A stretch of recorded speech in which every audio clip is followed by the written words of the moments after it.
I've got an itch I can't scratch, I'm missing a piece that completes a whole part of me, an open wound scar to see. Everybody come here, gather round, welcome to the freak show, the best in town. What the hell's wrong with me? I don't get along with anybody, honestly. I've been living in my own head constantly, thoughts jumbled round, think I need a new lobotomy. Wait, all these thoughts are too negative, I don't wanna get lost in the sedative. Gotta show them what I got, I'm competitive. You know I'm about to go. Welcome back again to Tuesday Night Live, guys. Welcome back again to Dave's Dimension, the channel where chaos and insanity will always reign supreme. So we're back again for another live stream, Tuesday Night Talks. No guests scheduled, no topics planned out. Let's just see what the hell is going to happen tonight, guys. So a lot of things going on. We're going to get into it. If you notice, there's a little bit of a logo identity crisis going on here. I'm trying out some different logos, trying to figure out a few different things. And if you guys want, or should I say, if you guys wouldn't mind, do me a favor. Go onto youtube.com, type in Dave's Dimension, go to my channel here, go to the community tab, and you guys can vote. That's right. Buddy of mine, Chris Burns, made two potential logos for me. One with no face, which is just says Dave's Dimension, but it's very, very technical, very gear-like fonts. And then he took an image from me from Facebook, put it through an AI filter, and made this AI version of me, which actually looks pretty awesome. But I don't know if I want my face on my logo anymore, or option C is something completely different. That's right. I'm looking at potentially creating a completely different logo. I don't know what I want to do as far as the logo. Yes, I've been using the Ghostbuster logo. That is the Ghostbuster version of me as a logo for quite some time now. But I'm feeling with some of the changes happening this year, I might want to reformat the logo. I'm planning to do more technical stuff, 3D prints, a few more tech reviews. We have a lot of things planned through the pipeline. That is, if they all pan out. So, if you guys wouldn't mind going to my channel here, go into my community tab and vote. Apparently, we've already had 2 votes, one for title only and one for something different, but no comments there. So, please leave some comments. I want to know your guys' thoughts on it. Let's take a look here. Well, first, let's remove that. There we go. We got Ultra Carzilla saying, Ultra Carzilla's here, and what is up, everyone? Well, you're the first one in the chat, of course. Coming in the mail this week from eBay, I have 2 loose Jazzware Halo Marines, both purchased separately from different sellers to help expand my UNSC Marines. There we go. Coming this week from the mail, so he has the Halo 118 scale, Jerome 092, and hopefully he comes on Friday as it is said it will. Well, I know sometimes eBay will deliver a day or 2 earlier, depending on how the U.S. Postal Service. So we'll see what happens. Fingers crossed for you, my friend. He also has the 4 Halo-inspired UNSC assault rifles for his Halo Jazzware figures. Awesome. So there's a couple different things going on this week. We're going to be talking movies, actually. I just saw, well, I shouldn't say I just saw, but Friday night, Mrs. Dimension and I went to go see Beetlejuice. That is the sequel to the 1988 Beetlejuice movie, starring, of course, Michael Keaton, directed and written by the legend himself, Tim Burton, co-starring Winona Ryder. In this one, I had fun. I know there's a lot of critics, a lot of people are kind of divided on Beetlejuice. It was a fun-ass movie. It was fun. First off, do not go into the theater expecting to see, you're not going to be expecting to see E.T. You're not going to see Gladiator. You're not going to see something that is an award-winning film. But it's a fun film. I had tons of fun with it. Were there themes and were there certain tones of the movie that were repeated opposed to the first one? Sure. you're always going to see repeats. You're always going to see certain themes or maybe even certain jokes repeated a couple times. I want to say hello to the multiversal moderator himself, Rolando Flores, in the chat. Thank you, Rolando, for popping through. I enjoyed the hell out of Beetlejuice. It picks up 35 years later, and I'm not gonna give you guys spoilers. I'm not gonna spoil the hell out of it. I'm not. But I will say this. There are certain people or characters that are missing from this film in a way, and that's obviously the Jeffrey Jones who played Lydia's father. He is physically missing from the film because, well, once upon a time, he got into a lot of legal trouble that we're not going to get into here. Okay, this is not the place for it. Let's just say he found himself, um, basically, FBI came after his ass, his computers. They seized his computers because they had some non-appropriate material found on his computers. So, yeah, he pretty much was blackballed, and I think he's serving time. If he's not still in prison, he's pretty much blackballed from the entertainment community itself. So they kind of wrote an interesting approach to his character. Winona Ryder, with all due respect, she is not aged well. She is not aged well, but she is Lydia, but she's a Lydia that has grown up. She's a bit removed from who she was.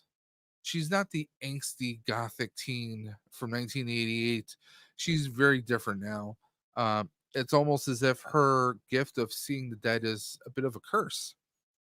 Her life is not as it should be, and of course, at the very same time, well, in the afterlife, in the netherworld, Beetlejuice is actually doing pretty good for himself for the most part until uh, somebody breaks free and kind of pulls themselves together. A little bit of a hint right there, guys, but it's a fun film. Uh, what's her name? The mother from Beetlejuice and also Home Alone. Was it Catherine O'Hara? Is that her name? I'm blanking on it. I'm sorry. She was fantastic. She was awesome in the film. Jenna Ortega was very cool too. She definitely has like a hairline echo of how her mother was or how Winona Ryder was in the first film. So that was a bit cool. It was cool to see the town, 35 years later. Um, they built the house from scratch, but obviously there's a lot of continuity issues when it comes to the house. But this is a Tim Burton movie. You don't expect. I mean, has Tim Burton even done a sequel before? I think this is his first sequel ever. So there's something to be said about that. But I enjoyed the film. The jokes, some of the storylines were a little. There's one or two story or subplots that spring up that were really fun, and it kind of the one kind of caught me off guard. I spoke to other people who said they kind of saw it a mile away, but it was a fun thing. I Part of me almost hoped that they would have went the route of the because back in the late 80s when Beetlejuice first came out, they also did an ABC morning cartoon on Saturday mornings about Beetlejuice. But this was a Beetlejuice where he and Lydia were best friends, and Lydia would travel to the netherworld to visit him. And sometimes he would come to the real world and be kind of a goofy handyman, Mr. Beetleman. I almost wish we had some of that. I was almost hoping to see maybe a variation of that in live action, but we don't actually get that. It's still a fun story, a fun romp. I love the fact that Michael Keaton, one of his conditions for making this movie was he felt that Beetlejuice should have the exact amount of screen time that he did in the original movie. It shouldn't be like, he didn't want Beetlejuice to be taking, be on every scene in the movie. He wanted Beetlejuice to kind of have just that amount of screen time that he did in the first movie, and I think that was great. I actually enjoyed that.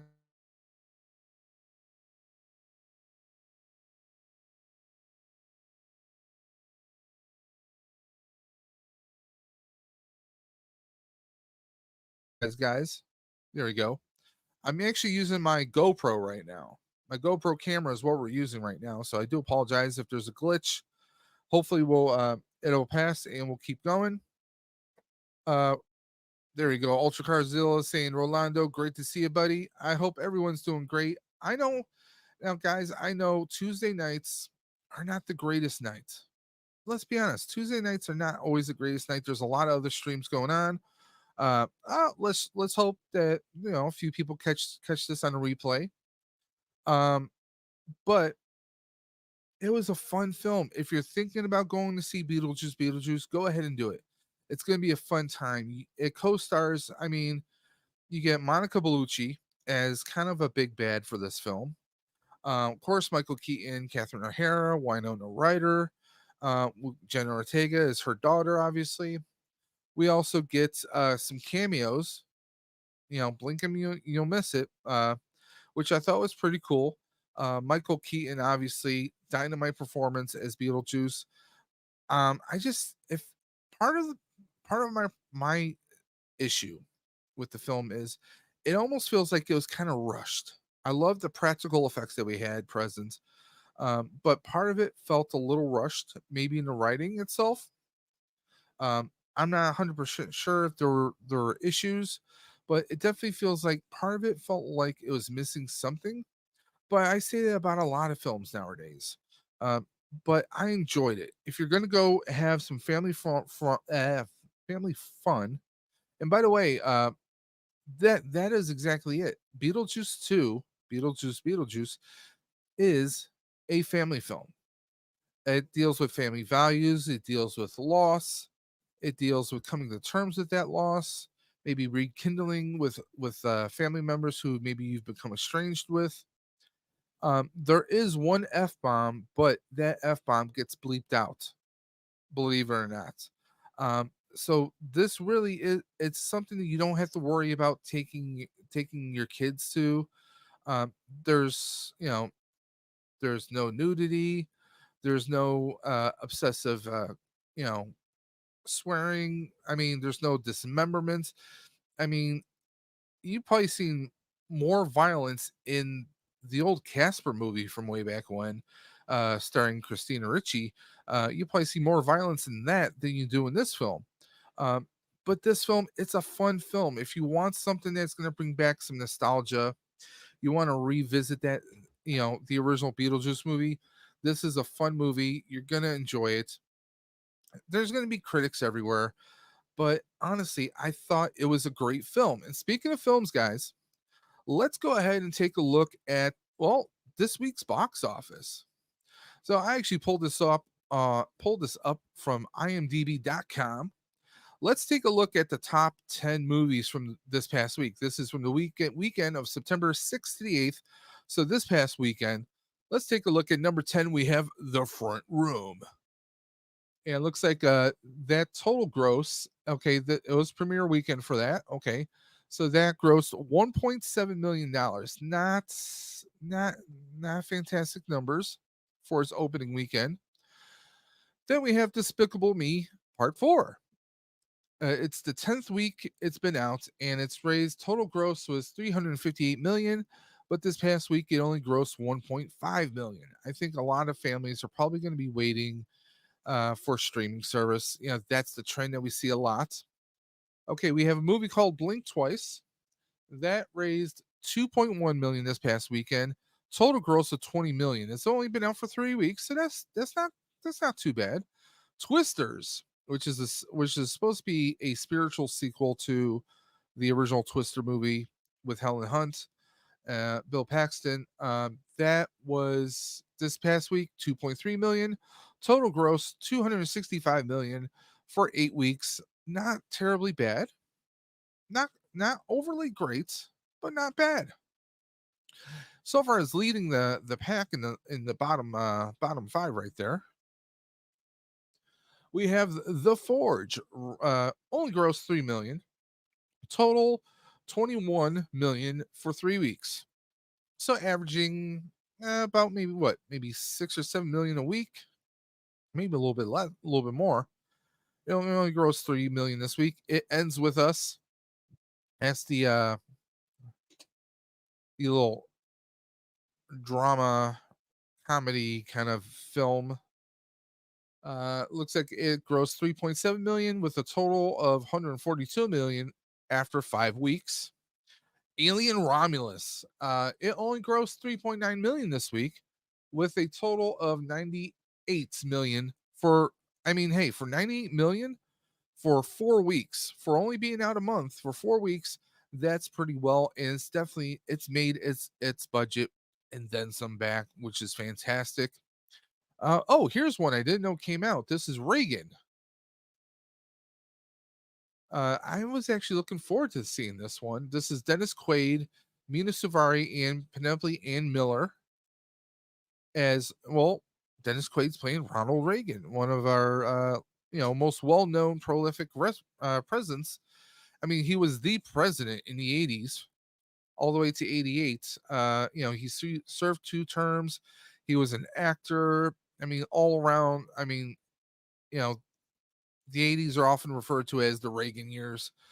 So I didn't know that was coming out. I haven't really seen any press for it. Maybe because it's a politically. I mean, let's face it. Ronald Reagan was president. He was a Republican, so it's very politically charged. So maybe that's why there's not a whole lot of media around it. That could be it. 4.8 million. It's only been out for 2 weeks and it's raised $19 million. Now, of course, we got the big ones here. Deadpool and Wolverine has been out for 7 weeks and it has grossed $614 million for those 7 weeks. Now, it only grossed 7 million this past week, but considering it's been out for almost 2 months, I mean, that's pretty damn well right there, guys. And definitely one of the most highest rated films this year. Actually, I think that's the highest rated on our list right here. Yeah, at 8 stars, that's our highest rated movie. And then we have 7.1 stars according to IMDb, which is Beetlejuice. Beetlejuice was number one at the box office. Now, this was week one, and it grossed, well, technically it says 117 million because it actually premiered on a Wednesday. So they're counting that. So it's grossed $117 million. So for a movie that is pretty much divided among critics, people are going to see it. And I mean, the proof is in the pudding right there, guys. $117 million. So I'd say, it's it is a financial hit. It's doing well. So there is something to be said about that. Like I said, again, it is a very fun movie. But let me point this out. What movie do we not see on this list? We have the top 10 movies. Top 10 movies. Oh, there we go. We got Hey Archer in the chat. And by the way, guys, if anyone out there wants to jump in the portal, wants to join me in the dimension here, I'm going to throw the link in the chat. I forgot to go ahead and do that. It's a bit of a slow night, guys. But we were just looking at the box office here, and we were looking at the films Front Room, Despicable Me 4. Yes, we are talking box office. But Archer, I'm sure you and I are not surprised. There's a certain movie that's missing from here. A certain movie I have not seen yet. I'll eventually see it at some point. But we don't see The Crow. Now, according to IMDb here, The Crow is not doing that great. Let's see here. Domestic. It's made $9.2 million. Worldwide, it's only made 18.69. And I was reading a few news stories that apparently it's already being planned to hit home video soon. When I say home video, I'm referring to Blu-ray or digital. Apparently, it's people have been kind of bashing on it. Listen, I'm one of those people. I've been bashing on it. Movie of the year. It is a movie and it came out this year. So it is a movie of the year. It's not the movie of the year in my book, but opinions will vary. I think part of it is I'm going to say this. When it comes to The Crow, I'm going to say this. I'm going to put it in the same bucket as Ghostbusters Answer the Call. Had this been a Crow, they could have done The Crow and set it with original characters. They didn't have to do Eric and Shelley. They didn't have to. They made that choice to do so, which is a bold choice and it's a reimagining. I mean, I'd say this is such a bold interpretation. It's as bold as when Suicide Squad came out and they decided to go with Jared Leto and with that particular version of the Joker. So I'm going to say it was a gamble. Um, I haven't seen the movie itself, so I can't say whether it was a righteous gamble or not. But commercially, it is what it is. Obviously, this came out August 21st. It's been out for a few weeks. Worldwide, it's made $18.6 million. Domestic, 9.2 million. And I'm sure the budget was much, much more than that. So, with that being said, it's commercial failure. However, the original Crow, it wasn't necessarily earth-shattering box office back then. However, it had a cult following. You know, the box office and the money it made way back then. The original Crow with Brandon Lee, co-starring Ernie Hudson, co-starring so many others. Um, that movie did well because they advertised the hell out of it out of comic books. It had an amazing alternative rock album for a soundtrack. So, you know, and there you go. Archer says it right there. The kids love the OG Crow. They do. Now, like I said, I'm putting it in the same bucket as Answer the Call. Ghostbusters Answer the Call. They did an all female version of Ghostbusters, but they set it in New York City.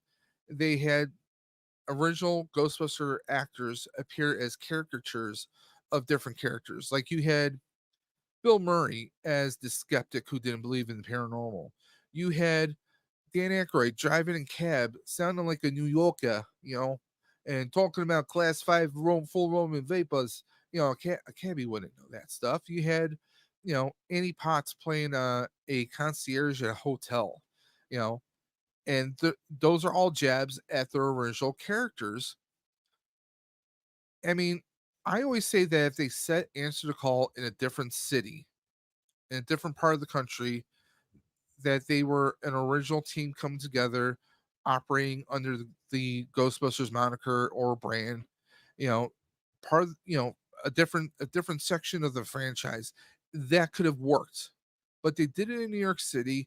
They over amplified the CGI effects. It looked terrible. The only saving grace of that film, I mean, don't get me wrong, the actresses who played the Ghostbusters in that film, they were amazing. They're all amazing talents. However, had they set it somewhere else, what it could have been Cleveland, could have been Seattle, could have been anywhere, and I think it would have performed better. It's just that when you try to reboot Ghostbusters, you try and reboot such a cult fan base, you're gonna hit up against the wall. Michael Wincott played Top Dollar. Yep. Yes, he did. If Answer the Call wasn't a reboot, it would have worked. Exactly. That's what I mean. If it was a different group setting up franchise in a different part of the country, it would have worked. And you didn't even have to have any of the originals in there. Ultra Carter Silva says, what made the Crow 1994 iconic, aside from Brandon Lee and Ernie Hudson, is Michael Wincott. Wincott was badass in the film. His voice would have worked perfectly for Cobra Commander and G.I. Joe.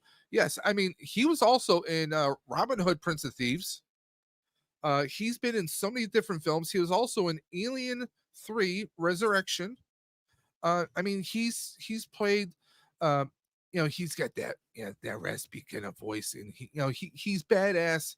I would even love to have seen him, or even still see him, maybe in a Star Wars property as a bad guy, or even a rogue. I mean, it's he's a great actor. He just never really got his flowers, as my buddy Dre likes to say. He's definitely an underused talent. He's great as playing a bad guy. He's got that voice.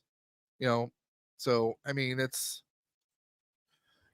love the movie, but I think it's because I saw it years later in Far From the Last Jedi. Yeah. A lot of movies considered work took heat off of Last Jedi. Michael Wincott voiced the Prophet of Truth in Halo 2, and he would have made Cobra Commander sound more intimidating and terrifying. Yeah, he would. Or should we say, yes, he could still. I mean, there is talk of a G.I. Joe Transformers crossover movie. So who knows? That could still be in the cards. Oh, he meant woke. He meant woke. So a lot of movies considered woke took heat off of Star Wars The Last Jedi.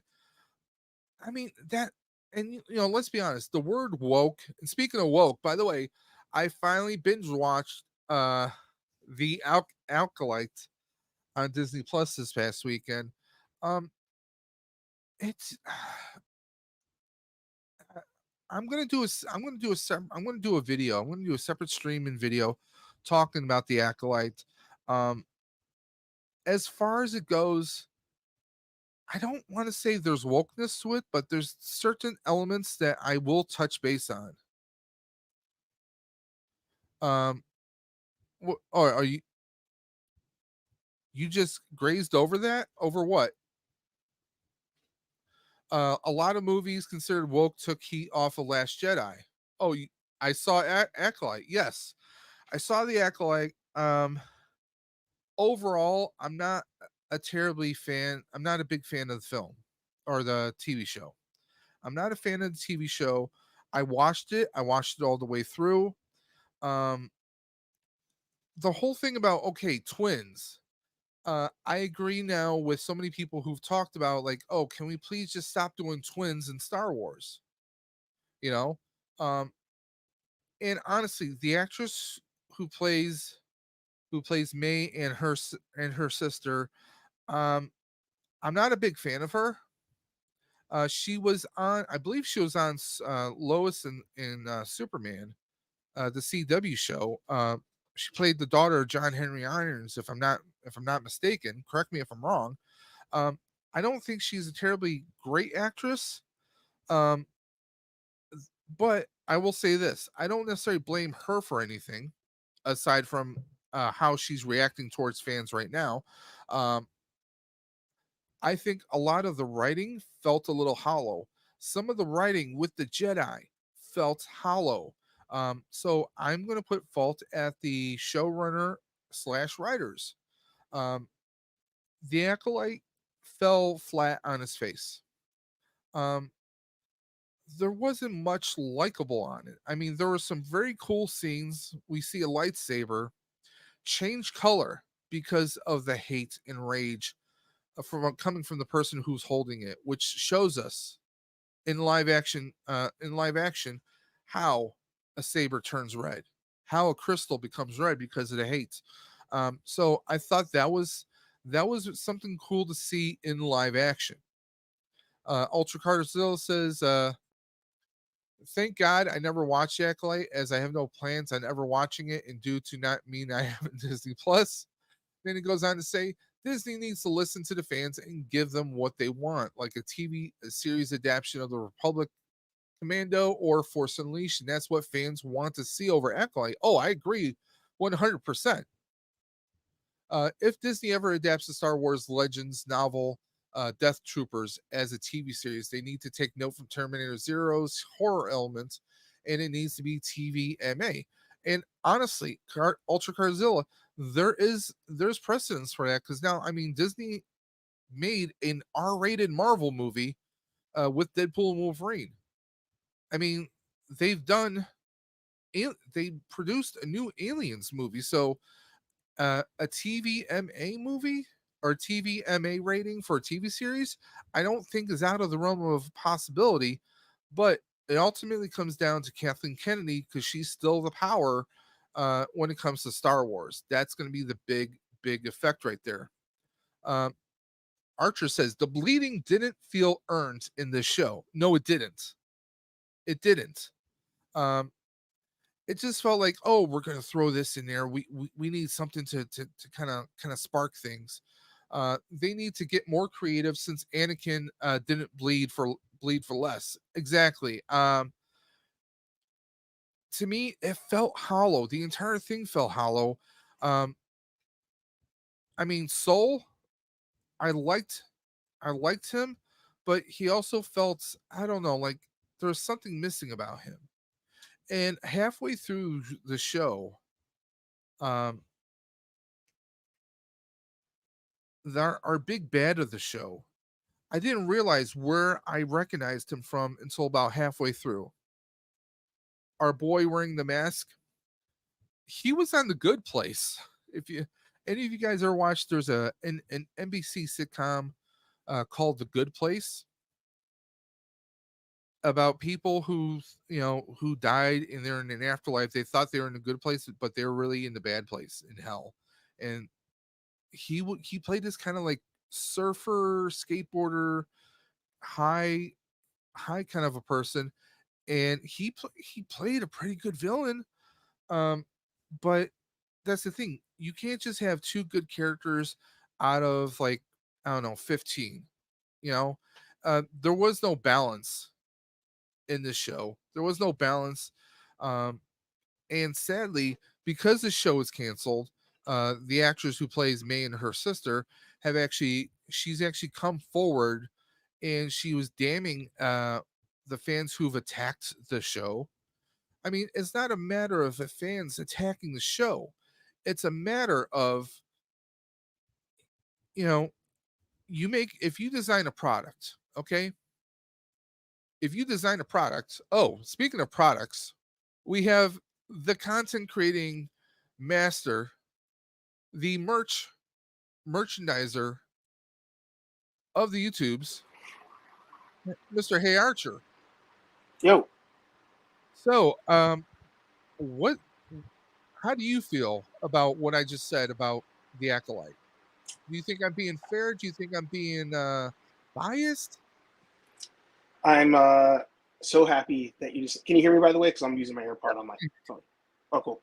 I had to just jump in real quick as I'm packing up my collection as we prepare to move. But Oh, okay, I thought you were gonna sell it. I That'll am never happen.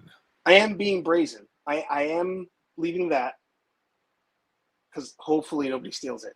But as you know, we do open houses and stuff. Okay. But I'm packing, for example, like autographs. Ooh, So that nice. and the turtles, you know, that kind of stuff can't Flex.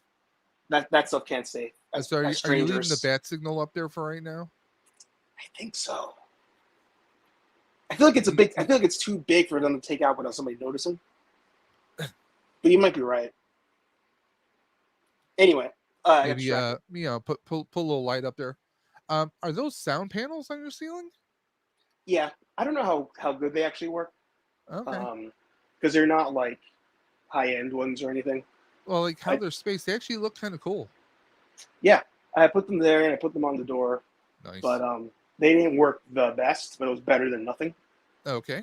Yeah. So no, I think you were spot on with the show. I the one thing I wanted to kind of correct you on because they didn't they didn't explain it properly on the show because the writing was terrible, as you pointed out. They're not twins. They're actually the same person. Okay.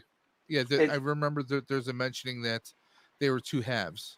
exactly, two halves of the same person. So, um, I for a second I was like, all right, that's kind of a cool idea. You know, something different. Sorry, I'm sitting on my tripod. But Mm-hmm. it it didn't amount to anything. Like at the end of the day, you could have taken that out of the story, and it wouldn't have changed anything with them. Sorry, I'm just putting it down as I get the tripod ready. Oh, you're fine. So yeah, I think the curse with that show is that there was a lot of cool ideas. If I told you that stuff without you watching it, and I didn't really go into great detail, you probably would say there's something interesting about this show. But the thing is they made it into an eight episode thing. If it was a movie, who knows?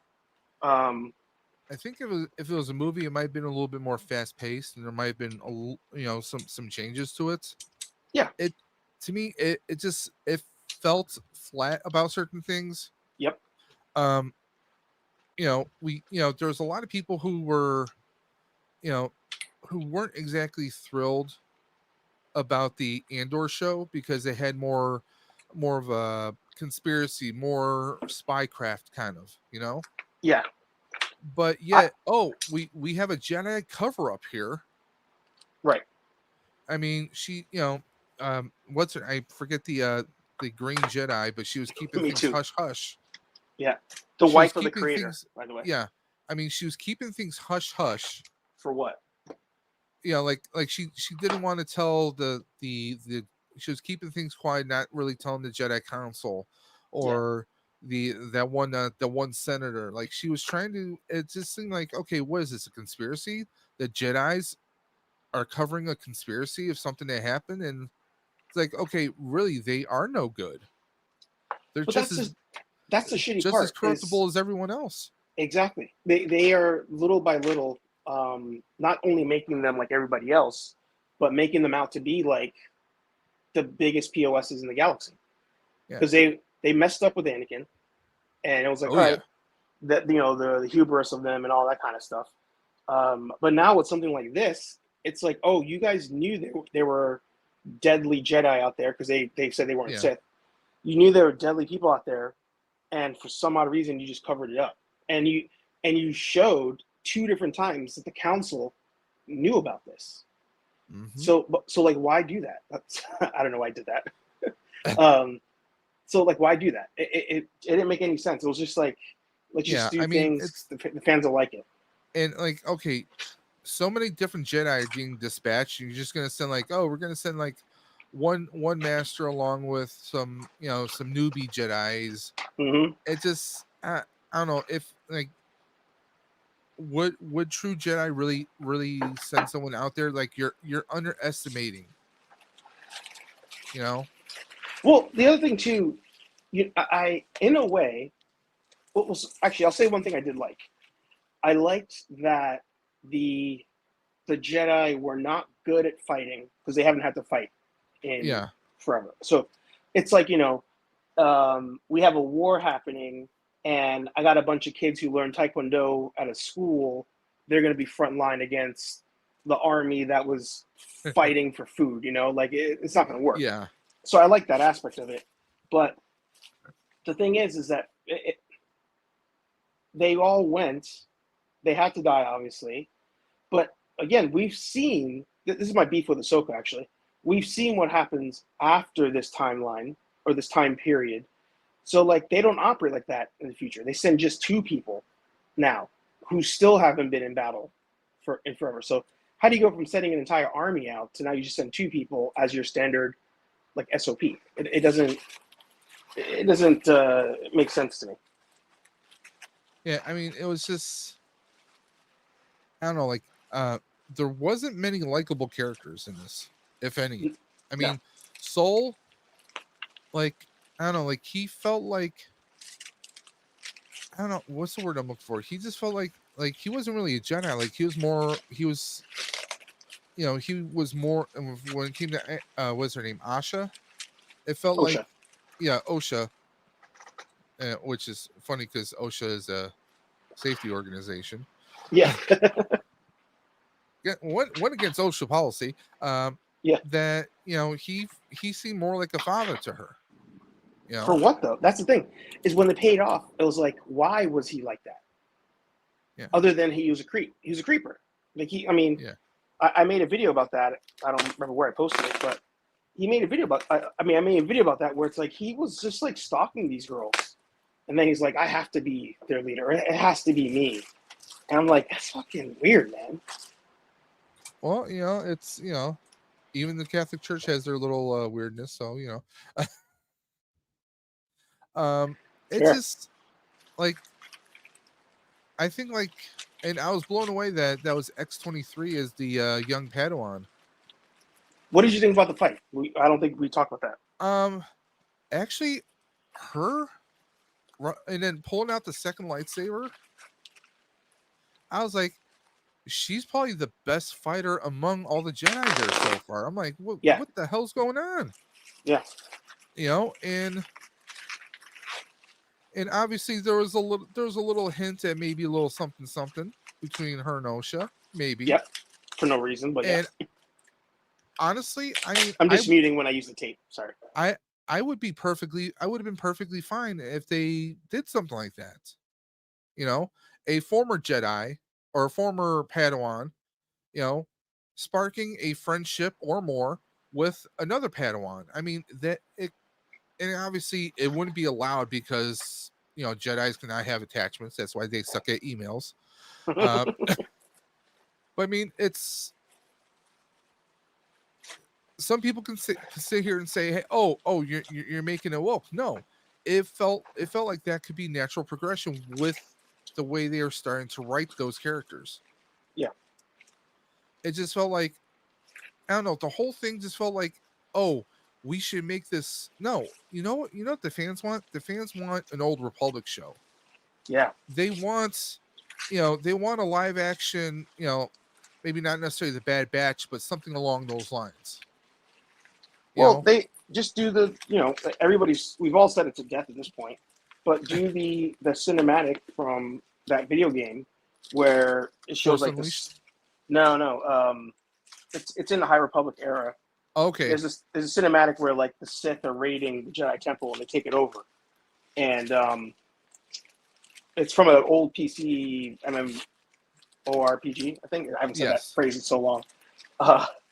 So that's one that people are like, oh, we should have that. There's also the one with I can't remember his name, Darth something, and he has twins, right? He has these two boys. Okay. And it's so far back in time, you don't necessarily have a clear split between Jedi and Sith. Like, we're not at that point yet. Okay. And the Empire, whatever it is at that point, is actually run by that dude who is what we would know them as Sith. But it's before the Rule of Two, it's before all that kind of stuff. And that one, the cinematic, amazing. So like, that's the thing. People are saying, take inspiration from the video games. Yeah. I mean, other than the novels, the video games, some Star Wars fans, they still cling to it like it's Bible. Like that is the word of the gods. I mean, why not do that? I mean, so many people want, and I'm blanking on his name. The actor who voiced and played in the Force Unleashed games. Vader's apprentice. Sam Woodward. We know he's an amazing talent, but he's also a fan. Yep. And we know what happens when a fan with the right kind of creative and the right kind of backing can make some pretty damn amazing things. They get fired. I mean, well, yeah. I mean, we see it with Marvel. Yeah. We've seen. I mean, hell, take a look at Mandalorian. It struck a chord with fans. Yeah. The later seasons, maybe there's criticisms here and there, but when you get a fan, and I mean, he's the kind of person where you see him in interviews and how he says, well, I kind of mentioned to Filoni, well, he wouldn't really do this because A, B, and C. And when you have someone who's already an established fan, and they, that's their fandom, they love that, and they can only actually point out contradiction to the guy who's running the show, and prove him wrong. That's the kind of person you kind of want. Yeah. And I mean, hell, he could still. I mean, you could do a CGI show or cartoon or whatever, or special effects de-age him, and he could still pull it off.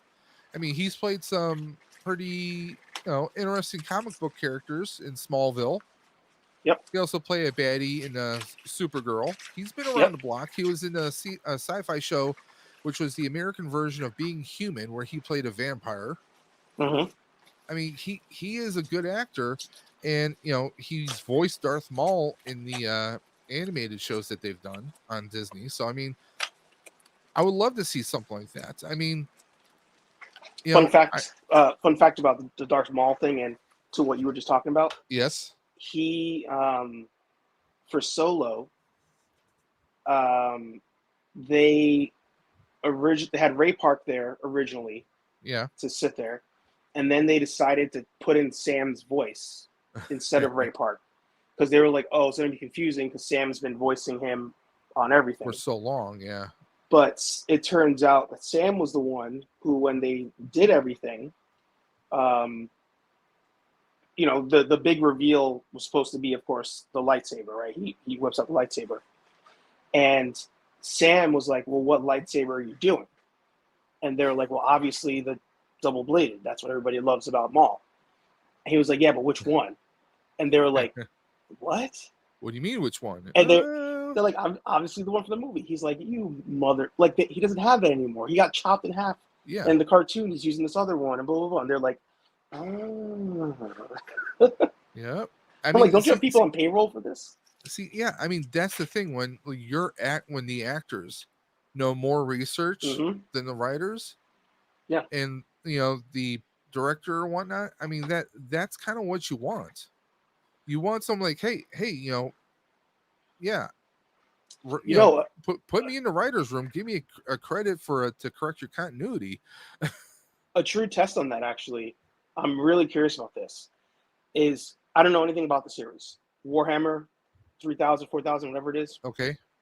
Um, so I don't know if you knew this, but Henry Cavill was tied to the movie because he's a huge Warhammer fan. Yes. He left the movie because he said they're not listening to me, essentially. And now I'm curious to see if the movie's awesome or if it sucks. Because if it sucks, then we could be like, obviously he was trying to help them because he knows Yeah. the lore. But And I mean, if it's he was also awesome, big with with The Witcher. I mean, he yeah, read the novels. that's why he left. But here's the thing: if it ends up being good, then I'm like, oh, maybe you don't always need a super fan there to make sure Yeah. you get it right. I mean, that's definitely going to be an argument, and it's going to be interesting to see, with him being in Highlander now, Yeah. which starts filming in January 25. Is he also a big Highlander fan? Or is it just a cool project that they approached him because, obviously we know he can handle swords of all sizes, and we know he's got the ladies appeal, obviously. Do you know if it's a reboot or if it's a continuation? It's a reboot Okay. because he's from what I understood, he's playing Connor. Oh, okay. Wow. He's going to be Connor McLeod, so they're going to start the reboot all over again, which Yeah. hopefully this time around we can have sequels that actually make sense. I mean, come on, like there was what 3 or 4 different cuts. I think there's 3 cuts of Highlander 2 Yep. because there was Highlander 2 The Renegade, there was Highlander 2 The Quickening, because they had one storyline where the immortals were from the distant future and sent backwards in time. Yes. I mean, they had so many different versions of it. I mean, it's Christopher Lambert came back. We had Sean Connery. That was the important stuff. But you had Yes. Michael Ironside as the big bad of that one. Yeah. The third one, suddenly magic is a real thing in the Highlander universe, and now we got Mako gets killed. His powers gets passed on to Mario Van Peebles, which does this gruff kind of voice the entire time. Yeah. And they give him like a fake wig and everything. Yeah. And I think he had grills or something. And like what the hell is this? But What was the name of the last one? Because the last one was like The Source. I remember. Is that the one where Lambert and Adrian are in it? No, technically that was the 4th Highlander film called was Highlander Endgame. Endgame, yes. Yep. But then you had a 5th one, which was like a sci-fi channel kind of caliber budget. Like it was a straight to video joint where like the world has gone to crap, That's the one I'm thinking of in my head. Yeah. Yep. And you get it was kind of, that was more of, it felt like more of a direct sequel to Endgame. Like the world went to crap. You still have the Immortals. If you watched the TV series, you had Mythos in it. You had Joe. I mean, and it's just like if it was a kind of a sappy ending, but Was it Adrian was. Paul in that one? I'm trying to Yeah, remember. Adrian Paul was in that one, but like he's Yeah, more of a gruff Highlander yeah, that kind of gave up on the world. yeah. It's like little by little, like pieces of it in my head But are showing up. and now his wife or ex-wife is like she still believes that he's meant for a purpose, but he doesn't, and Yeah, it's a weird convoluted. It's it that's the thing the TV show had a progression that kind of made sense. It had its own rules, you yes. know, it had its own guidelines that you kind of stuck to. It had an outline. Hmm. Smallville Hmm. had an outline, you know, no tights, no flights for the most part. You kind of had like a progression to it. And Yeah. I think if they do this with the new Highlander movie, depending on how well it is, I just want to know who the hell's going to are they going to do the Kurgan, or are they going to have someone else? Are they And going to time have a period. different big bad? Yeah. I'm curious about the time period on that. Because the other part too is like now with the current day and age and technology, like you kind of have to change things, right? Yeah. Like now we're getting to facial recognition and stuff. Like, I feel like there's more questions that could be brought Well, up with how the well, Highlanders can get around. well, with the world of AI, this was a discussion I had with some friends yesterday. Rest in peace, James Earl Jones. Hmm. There was a discussion like, oh, are they gonna like AI his voice? No, they technically Disney and Star Wars have the rights to the voice, how the voice sounds, He sold because it it to was him, yeah. based on his voice and just synthesized it. They've been using it in video games for ages. Yeah. So you don't need permission from James Earl Jones's estate or family. I mean, they can go on with it because it's Vader's voice. It's not his natural voice alone. It's Well, no, but he had to sell them. He sold them the rights to it. yeah. So that, and And I'm hoping that he somehow tied it to like, you guys get to use it, but my family still gets X amount of dollars. Like I hope yes, that's a thing. I mean that But Disney. considering all the work that he's done for Disney, Star Wars, The Lion King, and other media, I mean, I would hope so. I would hope that they would do the right thing and honor his family. I mean, it's just one of those things, but you just never know. Because they're so Um, greedy. so I mean, it's one thing I 10 to 1. If you're a NECA collector, I bet his action figure from Conan is going to skyrocket. Yeah, and the Super 7 one. Yeah. So I mean, those are going to be things that are going to be interesting. But like, yeah, I mean, all I can say is I'm hoping for the future of movies. Yeah, I went and saw Beetlejuice. To me, it was a fun movie. Some people might nitpick certain things. There were a lot of subplots thrown into it, yeah. you know. Well, And when you throw a can lot I of ask you a question? subplots in, I think that kind of does damage to it in a way. Did you love the original one, or the original one was just like Uh, passable to you? no, the original one has always been a big favorite of mine. Oh, okay. Always. I mean, you know, Keaton. I mean, this is him before Batman. Yeah, You I think know, he had accepted Batman, but didn't start um, yet or something. he did this one because original Beetlejuice was '88, and of Yeah, course '89 is when he did Batman. But I think maybe that's when Burton saw his range and was like, "Hey, I think I want to work with this guy again." I like the fact that Keaton had a special deal for this film. I don't want Beetlejuice to have more screen time than he did than the first one. in the first one. I Yeah, thought that was great. yeah. Um, now, have you seen it? Beetle the new one. I hate I hate this question because people It's try to fine if take. you haven't, because a lot of Well, no, people people haven't. people try to take. This is one of those where they want to take my card, but I don't like Beetlejuice. Okay, I rewatched the first one the other day. I tried to. I got through like halfway, and I was like, it's just not for me. I did love the cartoon. I was a fan of the cartoon back in the day. oh yeah, I love the Um, cartoon. I was hoping that this movie would kind of be more of that cartoon. and that's what You know, tying to Ghostbusters.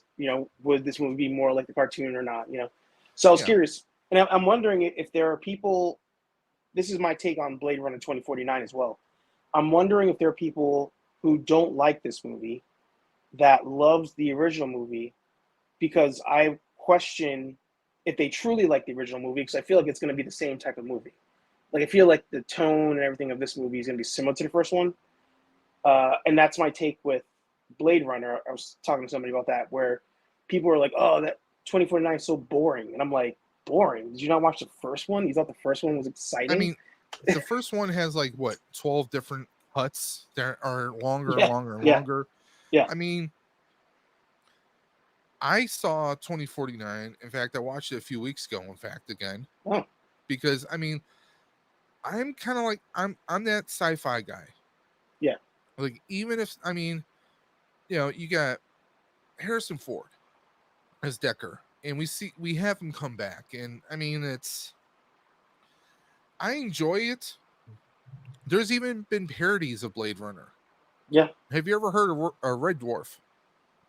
No. It's a UK show from the 80s Hmm. about this hapless, bumbling idiot who, he's put in cryogenic freeze for punishment.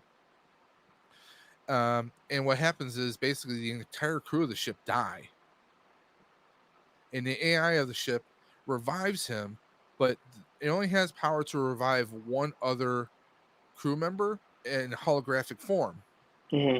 and it's his bunkmate, and the both of them hate each other. It's a Hmm. comedy, okay? Hmm.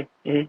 So it's the two of them, and they find out that the one human, his name was Lister, his cat, which it was illegal to have a cat on a spaceship. The cat had babies, and over the eons and eons that he was frozen in cryo, the descendants grew up into a humanoid cat. So it's the three of them plus an android named Crichton on the ship, and they're trying to like journey back to Earth, which would take like 3,000 years.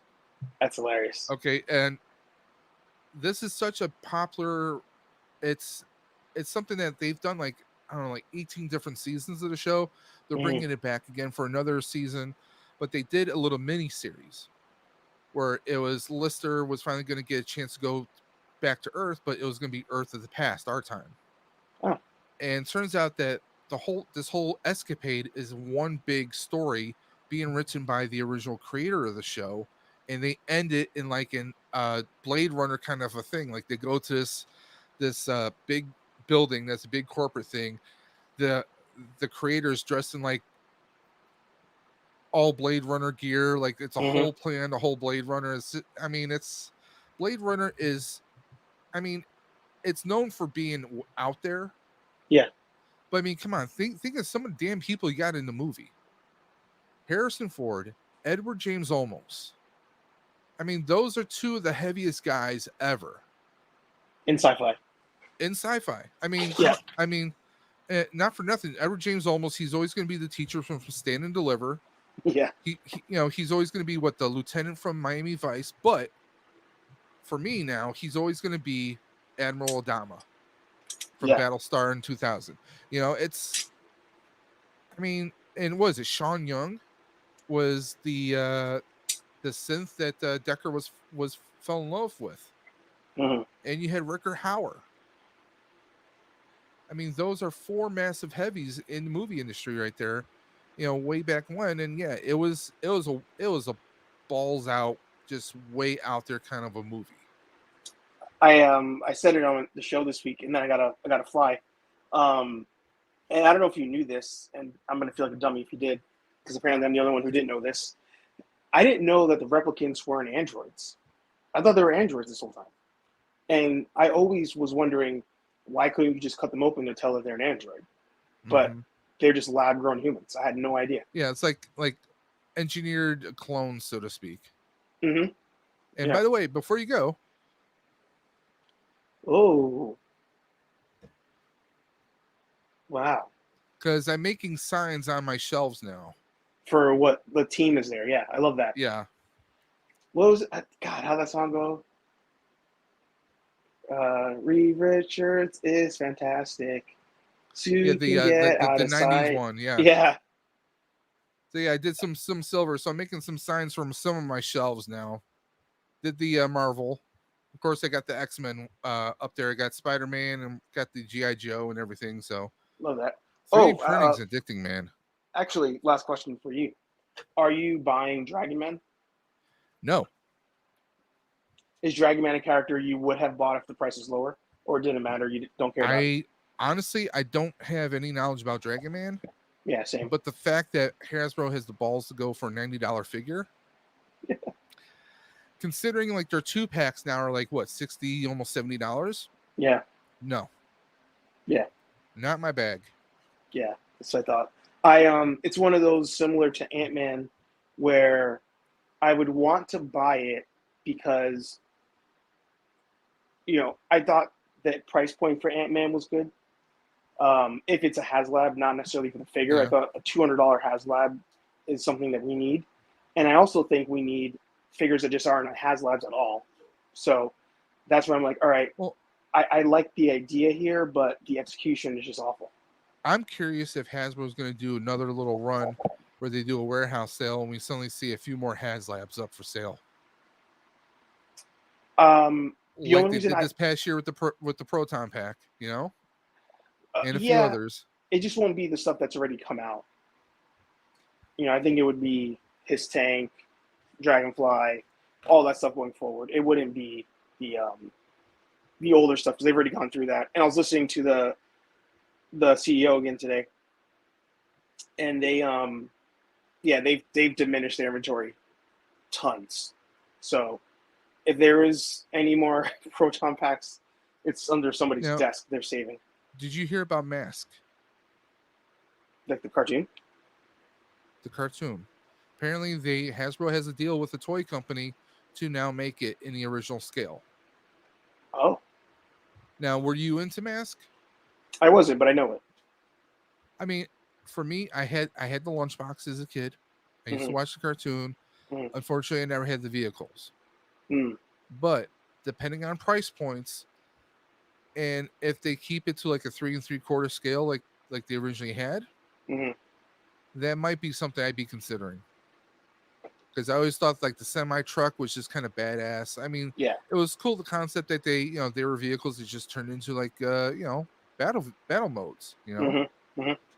But it'd be interesting to see what happens. But here's the thing. Okay, Hasbro keeps making deals with all these other manufacturers. Yeah. Are we going to see Black Series? Are we going to see GI Joe? Are we going to see Transformers go to someone else? And My should we? my prediction is no, only because they own those. They're not licensing, and um, when he was talking today about digital stuff, because that's what's important to them, he said it's still important for them as a company to keep some things in house. Like he still sees the value in that, but he sees the value in teamwork with other companies.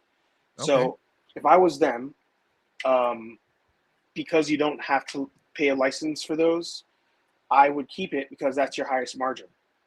You're not paying off anything else, and you're still charging the same money that you do for the other lines that you do license off. And So I would keep it. with that being said, I'm going to agree with you on that. It makes sense because if you make partnerships, like you said, well, those partnerships can go both ways. There might be some IPs that, let's say, this person has that maybe they have some game, because we know Hasbro is a gaming company, right? Yeah. Yeah. So I mean, it could open up the door. The door can swing both ways. Not to borrow a Ghostbusters reference, but Yeah. the door can swing both ways. So Yeah. I can see the pluses and minuses to it, but as a collector, I'm worried about the execution, the excellence of execution when it comes to these IPs. Yeah. That's the thing that I worry, because, like, what was it? Playmates. Mm-hmm. It's going to be interesting to see what Playmates does with PR, with Power Rangers, Yeah. if anything. It's going to be. I mean, one thing I love the idea of Playmates coming, like bringing stuff back, because I used to love the Star Trek stuff that they had. They had some pretty Mm-hmm. cool stuff back then, Mm-hmm. and even with Turtles. By the way, rest in peace. The voice of Splinter passed away today. Mm-hmm. That's the second one that's known Mm-hmm. for his voice in 2 days. Yeah. The one I see But who the third one is. oh, please, and no, I. There's one voice in my head right now, and I don't want him to pass away. Yeah. I don't want. I don't want Miss. I don't want Optimus to go. I know Yeah. his health hasn't been the greatest, and Yep. that's what I'm worried about. But Yeah. we'll see what happens. I know you said you got to go, so Yeah. thank you for Good popping talking to on. you. Always. Yeah. And I. guys, don't forget, hey Arch, are you going to be streaming this Thursday, or is Yeah. Anthony's? Yeah. Because I know you're getting ready to do stuff here, so Yeah. didn't know if you were Thursday. packing up the computer gear too. No, no. Luckily, that's just on the laptop with a couple lights. I do have to. I have to like put stuff away when they do like pictures and stuff. But no, Thursday, 8:15 ish p.m. Okay, And the second show will probably come back after the move once morning the coffee. yeah. Oh, but I got to figure out a new time slot for it. Okay, Yeah. there you guys are. Don't Good miss seeing you out. Hey guys. Archer, this Thursday, 8:15 ish p.m. Eastern time. Awesome. Take care. Talk to you guys later. See ya. Bye. So yeah, guys, there we go.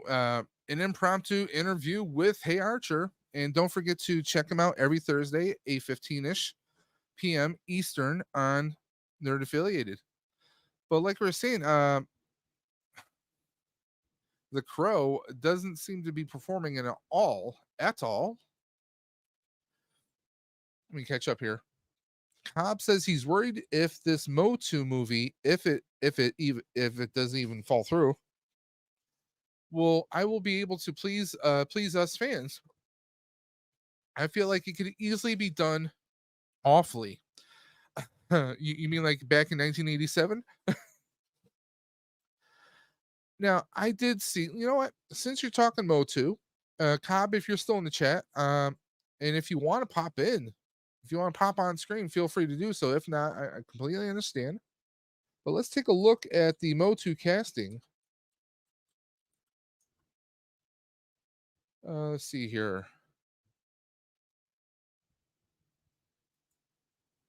Okay, so what is this? Let me see if I can pull up. So right now we have 3 people casted according to IMDb. I'm going to pull that up right now. So we have Nicholas Galitzine as, I guess he's going to be Prince Adam. What has he been in? Cinderella, Craft Legacy. With respect, nothing that I probably have seen. So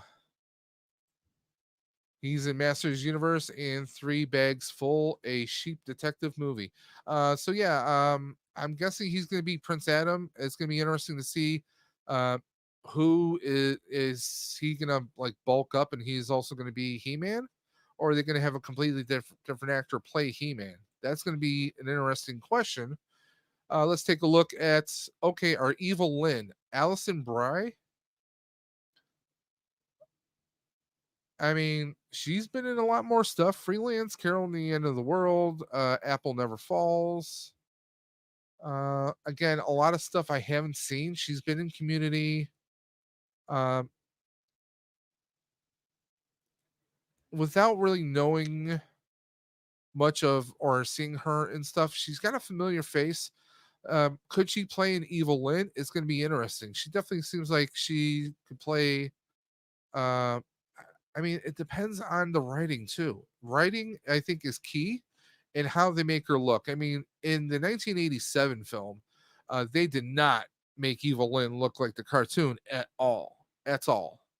Now, Tila, the daughter of Man at Arms, we have Camila Mendez. But the question is, again, let's see what she's been in. She's been in Riverdale, Upgraded. Okay, I've watched Upgraded dozens of times. Um, so it's gonna be interesting to see how well. I mean, she obviously in Riverdale, she's kind of got that kind of a what's the right word I'm looking for? Kind of a mean girl kind of vibe. It's gonna be interesting to see how she plays Tila. And again, I think it comes down ultimately to her athletic prowess because Tila is a warrior, first and foremost, right? She's a warrior. But again, I think for the most part, it's going to come down to writing, but also the acting chops for these three. Now, the writer is Chris Butler. Let's see what he's done. Okay, Chris Butler is best known for Paranorman, Missing Link. So see that's a problem here. We're talking about kids movies. We're talking about kids movies. So is this going to be a Masters of the Universe that is geared towards kids, or is it going to be geared towards adult fans, fans who've grown up with it over the years? I'm very fearful. Let's take a look at the director. Okay, the director is best known for Paranorman. Okay, he did direct Bumblebee, so that's one saving grace right there. Apparently there is a remake of the $6 billion Man instead of $6 million Man in Wildwood. Um, I am not feeling overly confident. I loved Bumblebee. Bumblebee was a great movie. It's still one of my favorites. To me, it's probably one of the best Transformer live action movies made. But this does not instill a lot of confidence in me. The writer has only written for kids' movies. I get that these are more fantasy movies, but that's the issue here, guys. That is the friggin' issue. Do we want is this a Motu that is going to be geared towards little kids, or is this something that can cross generations? That's going to be the real question. Is it going to be able to cross that generational gap? It all depends on Chris Butler and Travis Knight, the director and the writer. The writer, apparently, again, if we look at his past here, he's known for Paranorman, Kubo and the Two Strings, Coraline, and also The Missing Link. These are family movies, okay? So he's done Mr. Bean, the animated series, and Tarzan 2, The Legend Begins. These are kids and family movies. With all due respect, nothing against him personally, I don't have a whole lot of faith in him. Based on that alone, this is Masters Universe. I think is going to be more of a kids movie, um, and I think it'll flop. I really do. I think a movie like that has to bridge a gap between the universe.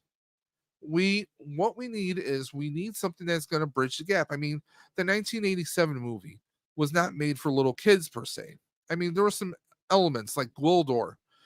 He was obviously to be funny and make it family friendly. Attila was like fully clothed. I mean, she wasn't exactly making people swoon. Uh, Man at Arms was an old gruff guy. I mean, He Man, we never saw Prince Adam, so there was a lot of things that were what's the right word I'm looking for? Uh, a lot of things were done differently. Uh, it kind of was trying to set itself apart from the cartoon in a sense. Skeletor Frank Langella was friggin' amazing. Meg Foster as an evil in. Tremendous job. Her appearance was kind of weird and ghostly and freaky. Beastman was gnarly as hell. Um, they introduced a lot of new characters like Blades. Um, it's it was a big budget. They went too over the top, and I think that's why it failed. Um, but you don't have to make Masters Universe something that is geared towards little kids.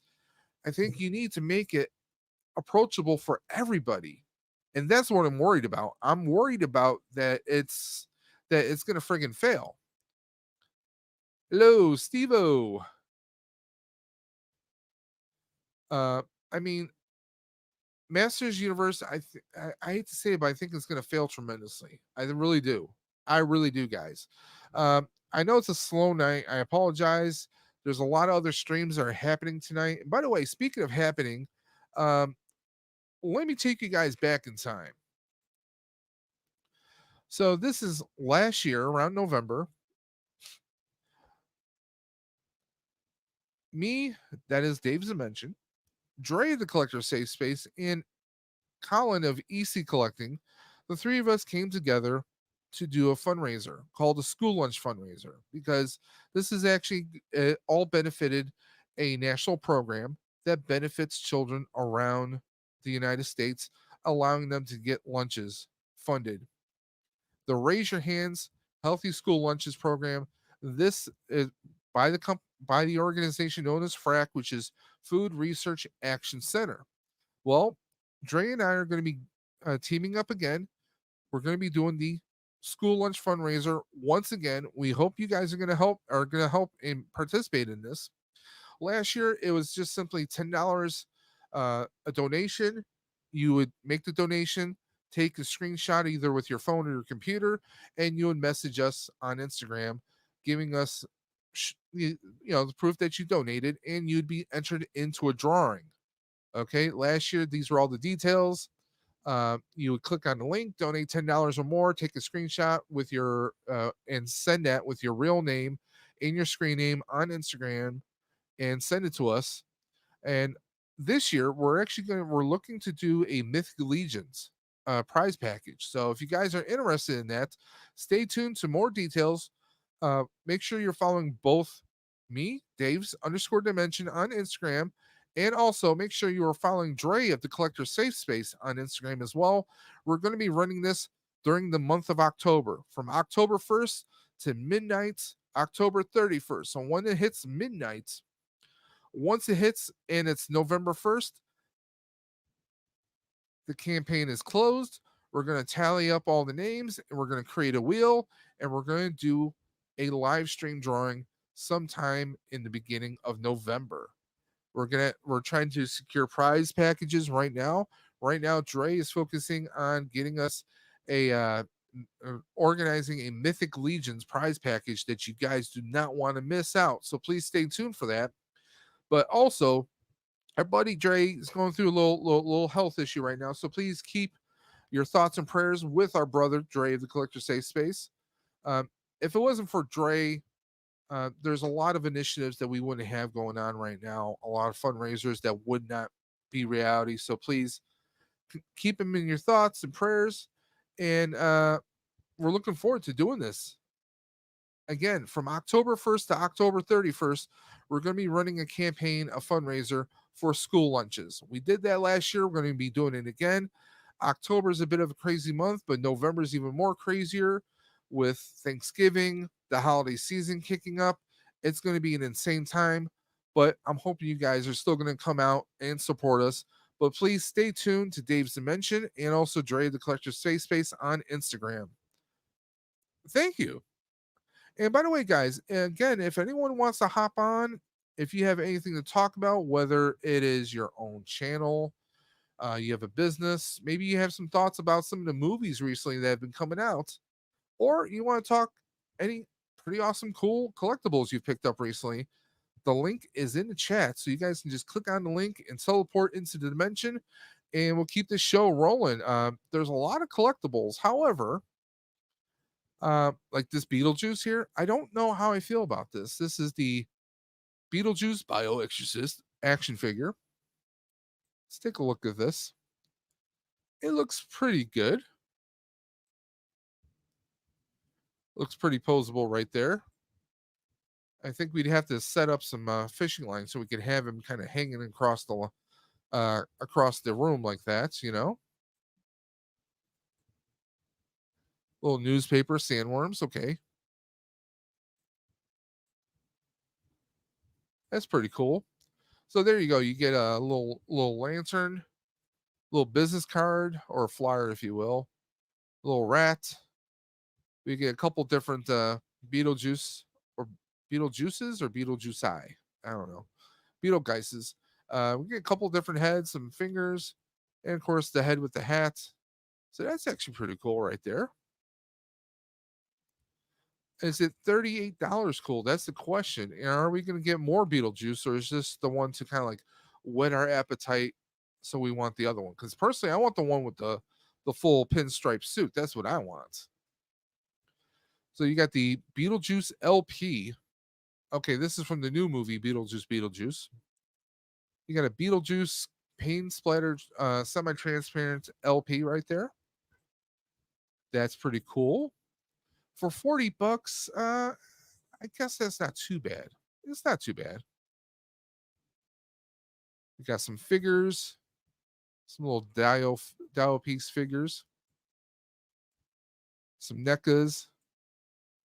They just look like stationary statues for like the waiting room. For 38 bucks, that's not bad, depending on the actual scale.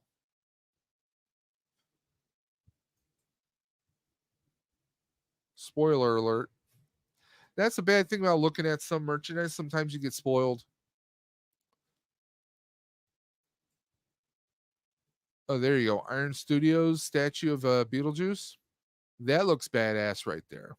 That looks pretty awesome. But is it $200 awesome? That's the question. That is ultimately up to you guys. Of course, we got the Beetlejuice duck. It says plush, but it's a duck. Come on, let's be honest. Beetlejuice mummified cat. That's a bit insane. I don't know how Mrs. Dimension would feel about that. We are cat people after all. There you go. We got some Beetlejuice Funkos.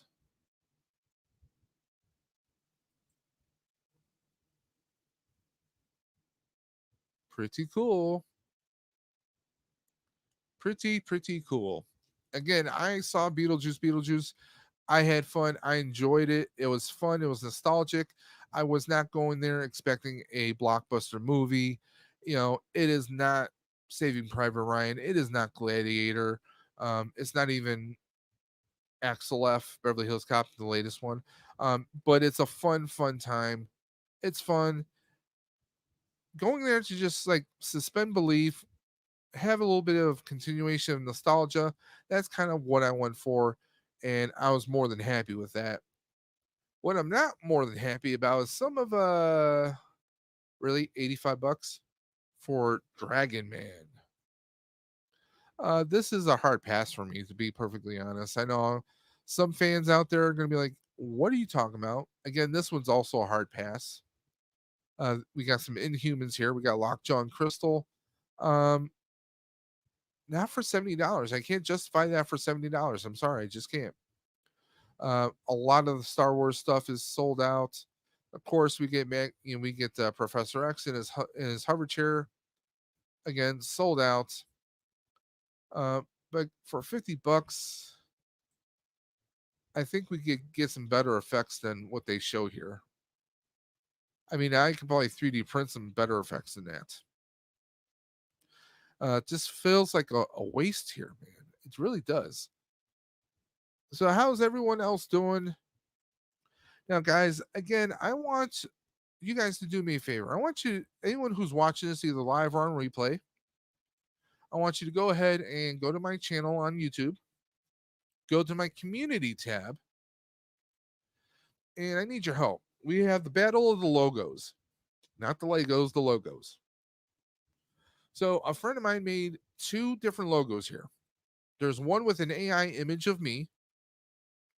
There is one where it just says Dave's Dimension from a large cog, but it's more teched out fonts. And then we have the third option, which is or something completely different, as if I were to go and create something or commission someone to create something completely and utterly positively different. So right now we have about 3 votes, 2 votes for a title only, 1 vote for something completely different. So what I want you guys to do, I want you to go here. I want you to go ahead and vote on one of these, but I want you to hit the old comment section and tell me why, or tell me your thoughts on what I should do for a new logo. I want to put this in your hands, guys, in your hands. So go ahead and do me that favor and check it out. Let's take a look here. We got maybe have Spartan Jerome 092 from Halo as part of your logo. Well, that's the thing, is my previous logo was basically me as a Ghostbuster, and with the lettering of Dave's Dimension, me with the particle wand drawn. Now, I had actually commissioned someone on Fiverr for that. Now, the way they designed that one, And nothing against that person, but the way they had designed it was they basically they didn't know what a Ghostbuster was to begin with, which was not good. It did not instill a hell of a lot of faith in me. As you can see, my logo right there, my old logo of Dave's Dimension, um, that did not instill a whole lot of faith in me. Okay, one, that they didn't even know what Ghostbusters were, but two, what they did was they took an image of Dan Aykroyd, then they tried to draw my face onto that image, which they barely did, and then I had to ask them to flip the image because it was reversed. So, and I went with that image for a very long time. I mean, it's a part of it's kind of a part of who I am. See if I can pull something up here.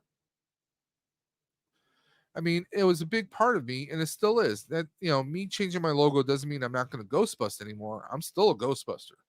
Trust me, that is something that's never going to change. However, I'm changing a few things up on the channel this year. I'm not going to be able to, well, respectfully, I'm not going to be able to purchase figures like I used to due to a lot of things that are going on. Namely, I switched. Recently switched jobs, so that is causing a lot of changes here. See if I can get this. So there we go. You guys can see my logo right there. Me as a Ghostbuster, the Proton Pack. You know, obviously my head is not that high, but because they're going for Dan Aykroyd and they just kind of like superimposed my eyebrow, my nose, my eyes, my smile from a picture. They use an AI version to kind of slap it on there. That's basically what they did. And not for nothing, this is I can always restore this logo.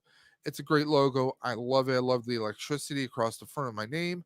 However, I'm going to be focusing on some tech oriented contents moving forward in the future. I'm still going to do collectibles. I'm still going to talk collectibles, but with the 3D printing I've been doing lately, and also with my new job, at one point I am going to be working from home, which means that's right, guys.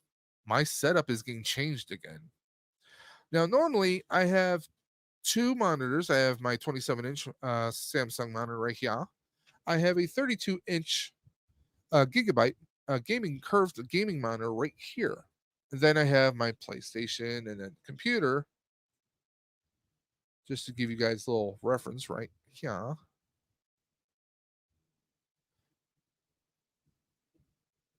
So I got my monitor right here, obviously. I got my PlayStation right here. I got a bunch of garbage and crap right on my desk. I have my gaming PC that I built. I have little arm with my C920 camera, and that's it. So, what we're planning to do is now, you guys know I always tell you this room is also a storage room. I have my collection right here. Don't worry, that's not going anywhere.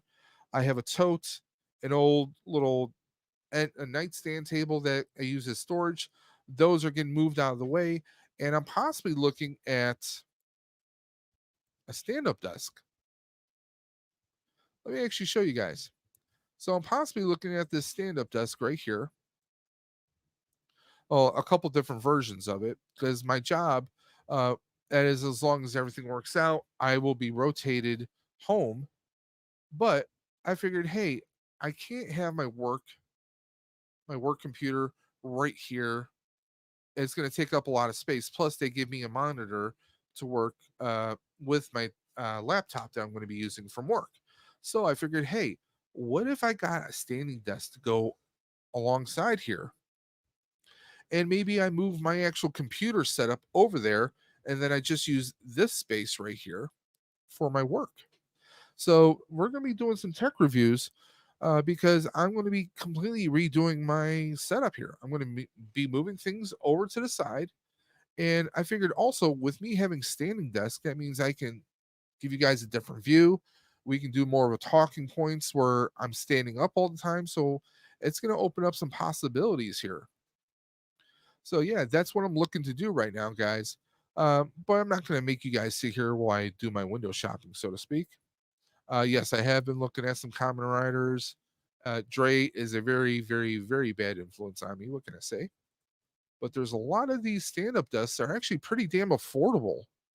Like here, you got this 48 by 24, and this runs for 119. Here's a 55 inch that runs for 115. Standing desks, motorized desks do not cost as much as they used to. They're making them a bit more affordable, but also depends on the quality. A lot of these are basically two pieces of wood, one here, one here, that are mounted. But you get your motorized little, you get your controls right here, and you have your adjustable settings. This one quotes as being ultra quiet, but again, guys, if that's something you're looking for, I would definitely do your research, check your reviews first. But this isn't. This one's 48 inches long, 24 inches deep, which is pretty good. My desk right now is about 24 inches deep. It has a lot of real estate, so those are all things to keep in mind. But you know, it is what it is. So I'm going to be doing some research. I was looking at this one right here. This one is actually this one's actually 63 inches long and 24 inches deep. Giggity. So this would be a really good sized desk. I can put a couple monitors here, maybe even have the computer right next to it. I don't know if I want to do that though. I think I might want a little bit more real estate, a little bit more space. So it is what it is. Megadan, that's okay. Sorry, he says sorry. I've been in and out. Family things I had to do. Never apologize when it comes to family. Family first, always. Never backwards, always forward. Always remember that. But guys, I want to thank everyone who's been hanging out with me. I'm hoping next week maybe we get a few more viewers. But guys, if anyone out there, if any of you have a channel, you want to promote it, maybe you have a fundraiser coming up that you want to promote, right? Whatever you have going on in your life, if you want to pop on the stream and talk about it, that's what the stream is for. Tuesday Night Talks is just that. It's every Tuesday night. We're going to be talking whether it's movies, action figures, you name it. We claim it, guys. This is Dave's Dimension, the channel where chaos and insanity will always, always reign supreme. I know things have been a little quiet around the dimension. I have videos I need to finish editing. However, due to financial issues this year, I've cut out everything. I used to make a lot of my intros and a lot of my graphics were made with Filmora Wondershare. I had to end that subscription. I'm using the free version of StreamYard right now. That's why you don't see my logo here. You see the powered by StreamYard because I'm using their free version right now. I cut out a lot of things because my new job, in order for me to take that job, I had to take some pay cuts. I had to take a cut in pay, but it is an emotionally and mentally rewarding job. It's a much better environment for me and for anyone. The last job I had, things were not great. And that's all I'm going to say about that. Things were not great emotionally and mentally. It was a nightmare and I had to move on. But in order for me to move on, I had to, take the pay cut in the job that I took right now. But hopefully, in the future, things might actually work out. I'm doing the best I can. This is a job not too far off from what I used to do, but it's a completely different industry, different skill set I have to learn. And I'm hoping that it's going to work out. And fingers crossed that it does, guys. But I'm still going to be doing my streams. My schedule may be changing in about another month. We'll see what happens with that. We'll see what is going to happen.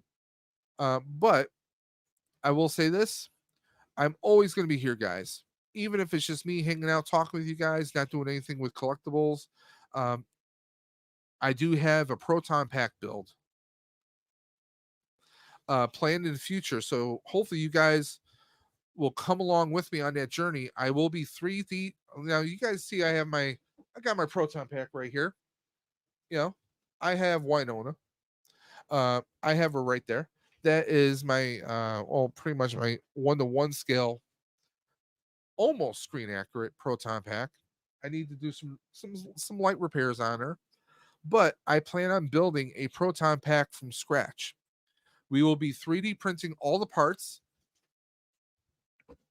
on my bamboo printer, P1P, with the AMS for printing out certain colored components. And we will be 3D printing the entire proton pack. Then we will be getting the electrical components. And I will literally, you guys are going to be coming along with me. And we're going to do a step by step to make a 3D printed proton pack. And then when we're done, we're going to weigh them.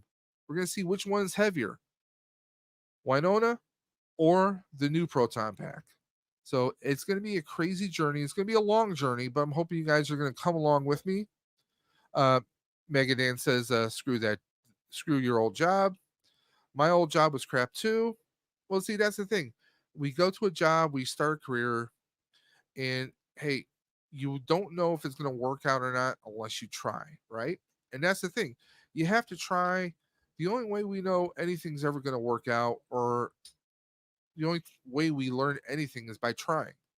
And if we fail, well, you learn that job wasn't for you, or maybe you made the wrong choice, and you have to just weigh the facts and see what you can do to make better choices moving forward. That's just life. Megadan says, that sounds amazing. Yeah, it's going to be a slow process because it's not just, I print a part, I'm done. I have to sand that part down. I have to prime it. I have to then, once I have the parts together, I have to merge the parts into solid pieces. That's going to take a bonding or sanding agents, and it's going to be a long process. I'm going to be doing a lot of boring work, but you guys are going to come along with me for the entire process. Now, the proton pack I have planned is not going to look like that. It's going to look like something like you've never seen before. You guys hear me talk about the Flux pack I built once upon a time. Back to the Future Themes proton pack. Well, we're going to be building Mark II. The Mark II Flux pack is going to be a 1-to-1 scale proton pack. It's not going to be a 80% scale Spirit Halloween proton pack. It's going to be a full 1-to-1 scale. We're going to be putting special components on there, special lights. We are going to build it, and it's going to be something like you guys never even thought possible. I know that's a lot to say, but I have plans. I have ideas like you guys can't even believe. But stay tuned for that. It's going to be a long process. But first and foremost, again, I mentioned it earlier, the return of the school lunch fundraiser. Dre, the Collector Safe Space, and I are partnering again for the school lunch program that we did last year. That was an initiative started with EC Collecting. This year, Dre and I are partnering to go ahead and do this fundraiser again. We're doing it during the month of October, from October 1st to the 31st. And all you have to do to enter is going to be a $10 donation. We're going to have links. I'm going to have a proper announcement video coming up later on. But you guys just stay tuned to this channel and both the Instagram pages of Dre of the Collector Safe Space and Dave's _dimension on Instagram. Stay tuned. Dre's going to be doing a couple videos, probably not for another week or two, but stay tuned. We have a lot coming through the pipeline, guys. And please, I hope you're going to hang out with us. I hope you're going to help us make a difference like you guys did last year. We have a Mythic Legions bundle that we are working on right now. So please stay tuned. You know, Mythic Legions is no joke. We have a lot of awesomeness coming your way, guys. But until next time, guys, you know what I'm going to say. I say it every single time.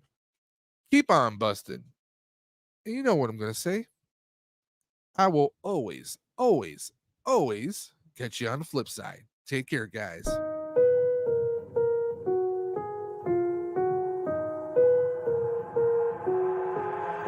I've got an itch I can't scratch, I'm missing a piece that completes a whole part of me, an open wound scar to see. Everybody come here, gather round, welcome to the freak show, the best in town. What the hell's wrong with me? I don't get along with anybody, honestly. I've been living in my own head constantly, thoughts jumbled round, think I need a new